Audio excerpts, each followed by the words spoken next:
It's Allison from Code Ninja's Wellesley, and welcome back to our JavaScript Computer Science Concept Kata series. This is our last video in our introductory series about loops, and today we're going to be working on our design exercise with Space Invaders. Let's try to apply our powerful new tool to a previous design exercise. Let's return to Space Invaders. If you don't remember the rules of Space Invaders, I'll remind you of them quickly. You are in this spaceship here.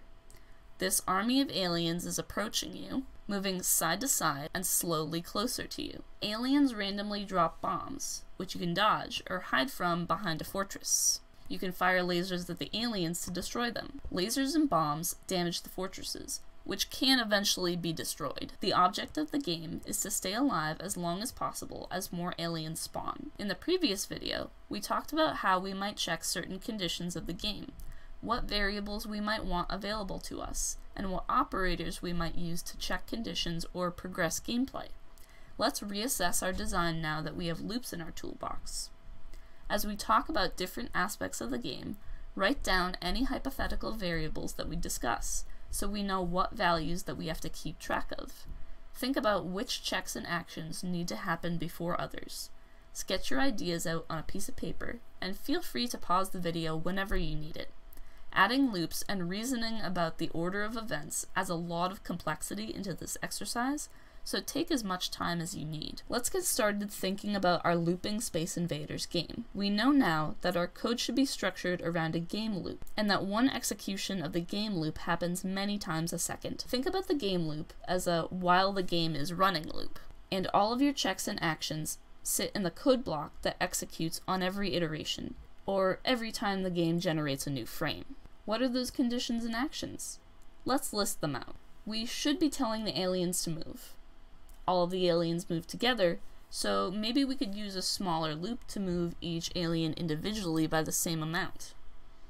What kind of loop would we use for that?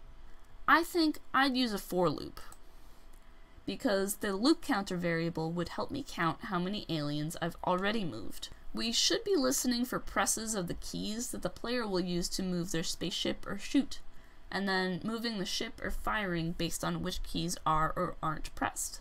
I think we could use some conditionals to check for the key presses, and put the code to move the ship or fire inside each conditional's block of instructions.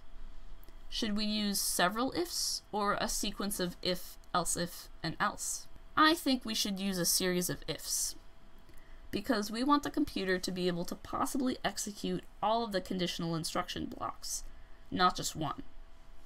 We should be checking each fortress for whether the level of damage is too high, the player's life count to see if it's too low, and whether to delete an alien if it's been hit by a laser.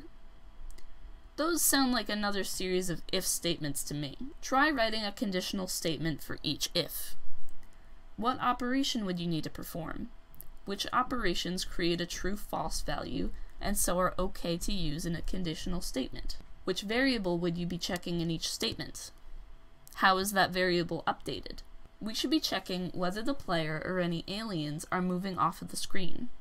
Perhaps a good way to do this is to check each ship's X and Y values and compare them to the game area's width or height. Should you use two ifs to check for moving too far on both the right and left side? I don't think so, because both can't be true at the same time. An if and an else if sound appropriate here. We won't use an else because there are three cases: too far left, too far right, and still in a valid gameplay area. Or maybe do you need an else for this sequence of conditionals? If so, what would the else do? If no, why not? Would you make the ships stop moving, continue moving, or reverse direction if they hit an edge? Do you remember how we reversed the ball's direction in the operators video? We should be checking whether the player has been touched by a bomb, or an alien by a laser, or a fortress by either. What operations should we apply to our score, number of lives, or the damage level of a fortress in each case? When should this happen? How often should we spawn more aliens? Could we use a loop to make a whole row of aliens? What kind of loop would you use? When should the game end? Thanks for watching, and have fun going loopy!